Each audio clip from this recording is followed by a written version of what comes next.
ನಿವೃತ್ತ ನೌಕರರು ಇಲ್ಲಿ ಪ್ರತಿಭಟನೆ ಮಾಡ್ತಾರೆ, ಏನ್ ವಿಚಾರಕ್ಕೆ ಸರ್? ಇವತ್ತು ನಾವು ಎಲ್ಲಾ ಬ್ಯಾಂಕಿನ ನಿವೃತ್ತ ನೌಕರರು ನಮಗೆ 30 ವರ್ಷದಿಂದ ಪೆನ್ಷನ್, ನಮ್ಮ ಪೆನ್ಷನ್ ನ ಅಪ್ಡೇಷನ್ ಮಾಡ್ತಾ ಇಲ್ಲ ಗವರ್ಮೆಂಟ್.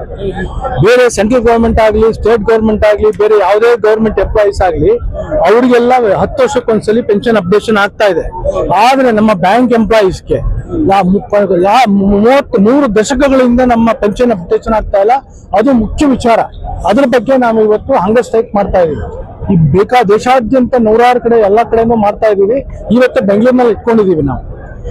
ಒಂದ್ ಕಡೆ ಬ್ಯಾಂಕುಗಳನ್ನ ವಿಲೀನ ಆಗ್ತಾ ಇದೆ, ಇನ್ನೊಂದ್ರ ಜೊತೆಗೆ ಈ ರೀತಿ ನಿವೃತ್ತ ನೌಕರರ ಪಿಂಚಣಿ ಸಮಸ್ಯೆ, ಇದು ಒಂದ್ ರೀತಿ ಕೇಂದ್ರ ಸರ್ಕಾರದ ಮಲತಾಯಿ ಧೋರಣೆ ಅಂದ್ರೆ ನಿಜವಾಗ್ಲೂ ಹೇಳ್ತೀನಿ, ಇದು ಕೇಂದ್ರ ಸರ್ಕಾರದ ಮಲತಾಯಿ ಧೋರಣೆ. ಯಾಕೆಂದ್ರೆ ನಮ್ಮ ಬ್ಯಾಂಕ್ಗಳೆಲ್ಲ ಕೇಂದ್ರ ಸರ್ಕಾರದ ಅಧೀನದಲ್ಲಿದೆ. ನಮ್ದು ಏನೇ ಪೆನ್ಷನ್ ಏನಾದ್ರು ಇಂಪ್ರೂವ್ಮೆಂಟ್ ಆಗ್ಬೇಕಾದ್ರೆ ಅಥವಾ ಅಪ್ಡೇಷನ್ ಆಗ್ಬೇಕಾದ್ರೆ ಕೇಂದ್ರ ಸರ್ಕಾರದವರು ಇದಕ್ಕೆ ಒಪ್ಪಿಗೆ ಕೊಡಬೇಕು.